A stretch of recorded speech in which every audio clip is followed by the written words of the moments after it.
Hello बच्चों, let's read this question. The question says what is the function of goblet cells. तो इस question में क्या पूछा जा रहा है कि जो गॉबलेट सेल्स है उनका फंक्शन क्या होगा। तो हमारे ऑप्शन है यहाँ पे production of enzyme, B production of mucus, C production of hormone and D production of HCl। तो यहाँ पे अगर हम बात करें इस क्वेश्चन में की कॉन्सेप्ट की, तो जो की कॉन्सेप्ट इस क्वेश्चन में यूज किया गया है that is goblet cells. Goblet goblet cells की अगर हम बात करें तो जो गॉबलेट सेल्स होते हैं ये क्या होते हैं, basically modified simple epithelial columnar sales होते हैं। Modified simple columnar epithelial cells होते हैं। तो जो गॉबलेट सेल्स होते हैं ये बेसिकली इनका फंक्शन क्या होता है, इट सिक्रीट दी, ये म्यूकस सिक्रीट करते हैं। एंड जो सिक्रीशंस होते हैं किसके, brush border sales,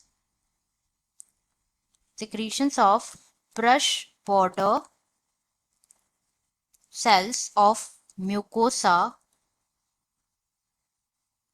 along with the secretions of goblet cells, which means mucus goblet cells के जो secretions होते हैं ये क्या constitute करते हैं, ये constitute करते हैं intestinal juice जिसे सक्कस एंटेरिकस भी बोला जाता है। सक्कस एंटेरिकस भी बोला जाता है। जो इंटेस्टाइनल जूस होता है ये क्या कंटेन करता है, ये कंटेन करता है वैरायटी ऑफ एंजाइम्स जैसे कि माल्टेस, डाइपेप्टाइडेजेस, डाइपेप्टाइडेजेस, लाइपेजेस, न्यूक्लियोसाइडेजेस एटसेट्रा, न्यूक्लियोसाइडेजेस एटसेट्रा। जो म्यूकस होता है along with bicarbonates from the pancreas protect करता है इंटेस्टाइनल म्यूकोसा को फ्रॉम एसिड।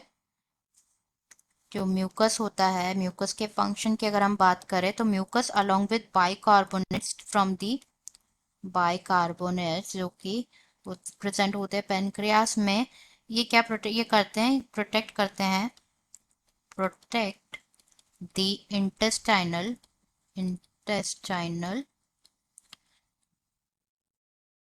म्यूकोसा। तो यहाँ पे हम ऑप्शन टेक कर लेते हैं। प्रोडक्शन ऑफ एंजाइम, ये ऑप्शन इनकरेक्ट है। Production of enzyme is the function of exocrine gland जैसे कि पेनक्रियास हो गया। B production of mucus which is correct. C given है प्रोडक्शन ऑफ हार्मोन, ये भी इनकरेक्ट है। ये प्रोडक्शन ऑफ हार्मोन जो होता है वो होता है by endocrine gland not goblet cells. And production of HCl is also incorrect. Correct answer हो जाएगा B, that is production of mucus. Answer is B, production of